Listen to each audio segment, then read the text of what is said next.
Bonjour et bienvenue à tous pour ce cours d'immunologie. Nous sommes au chapitre 5, réponse médiée par les cellules T, introduction. Les deux prochains cours porteront sur la réponse T. Le cours 5 portera sur l'activation de la cellule T et le cours 6 sur la réponse T effectrice.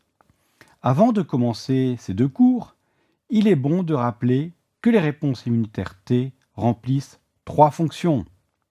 Éliminer les microbes intracellulaires, y compris les virus qui infectent et prolifèrent à l'intérieur des différents types cellulaires. Cette fonction est médiée par les cellules T cytotoxiques, les CTL.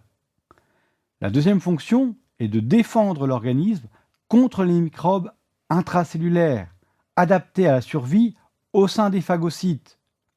Cette fonction est médiée par les cellules T CD4 qui activent les macrophages.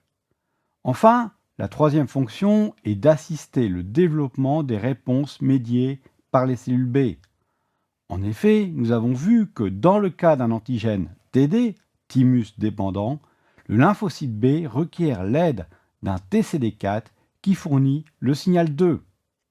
Ainsi, les cellules T sont au cœur de la réponse immunitaire adaptative et sont impliquées à la fois contre les pathogènes intracellulaires et extracellulaires. Les réponses médiées par les cellules T peuvent être divisées en trois phases. Une phase d'induction, une phase effectrice, une phase de contraction. Cette petite vidéo va nous rappeler ces trois phases. Donc, vous voyez ici la capture de l'antigène par les cellules dendritiques qui vont migrer par le système lymphatique et rejoindre un organe lymphoïde secondaire. Vous avez ici des cellules T naïves qui circulent entre les organes lymphoïdes secondaires. Une cellule T est activée par l'antigène, se multiplie, forme un clone. Vous avez une cellule T ici qui va interagir avec les cellules B et d'autres cellules T qui vont migrer dans les tissus pour médier leur fonction effectrice. Enfin, vous avez ici une partie des cellules qui se différencient en cellules mémoire à longue durée de vie.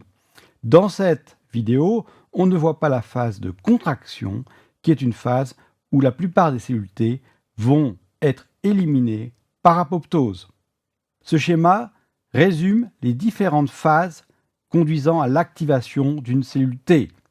Vous avez d'abord une phase d'activation par une cellule dendritique qui présente l'antigène et les signaux de costimulation. Une fois que la cellule naïve a reçu ces deux signaux, elle s'active, elle produit de l'interleukine 2 qui va stimuler sa division. Nous sommes dans la phase d'expansion clonale. Ces cellules vont ensuite se différencier en cellules T effectrices qui vont migrer dans les tissus. Un certain ensemble de cellules vont se différencier en cellules T mémoire.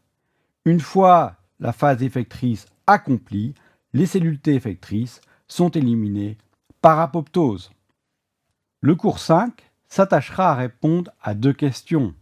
Quels sont les signaux qui stimulent les lymphocytes T?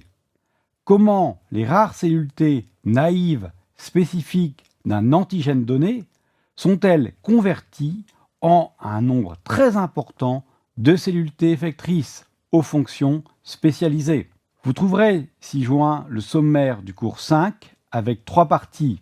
En premier cours, nous étudierons l'activation des cellules T par les cellules présentatrices d'antigènes. Nous analyserons dans le cours B les conséquences de l'activation des cellules T et dans le cours C la différenciation des cellules T.